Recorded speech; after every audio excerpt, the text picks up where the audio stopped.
Әли, ау Әли, бер келші. Менің қолымда жақсы кітап бар. Мен саған ертек оқып берейін. Әли. Не? Келе ғой жаным. О. Қараш. Қандай кітаптар? Әдемі кітап екен. Осының ішінде ертегі бар. Қайсысы ұнайды? Көрсете ғой маған. Қаны, қай ертегі ұнайды? Мына жағында да ертегі бар Әли. Мына жағында қарайық. Қаны қараймыз. Қай ертегі? Бұл ертегінің аты не? Піл мен тышқан. Кел онда тыңдай ғой. Мен саған піл мен тышқанды оқып берейін. Ертеде аң патшасы арыстан хайуанаттарды шақырып алып, кімде-кім біздің пілдің аяғын орнынан қозғаса, соған сый беремін депті. Жан-жануарлар бірінен кейін бірі келіп, пілдің аяғын қозғай алмапты. Ең соңғысы кезек кішкентай тышқанға да жетті.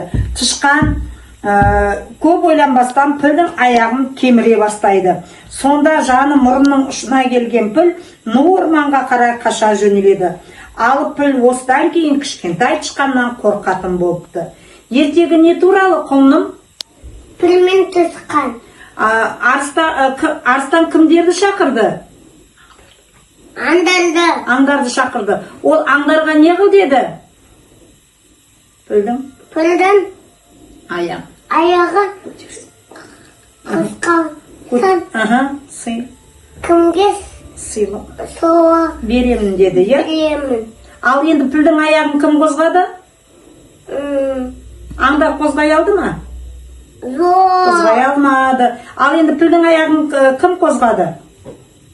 Тышқан. Тышқан қозғады. Ол не істеді? Істеп бүзіп қойды да аяғын көтерілді. Аяғы көтерілді, сосын піл қаяққа қашты?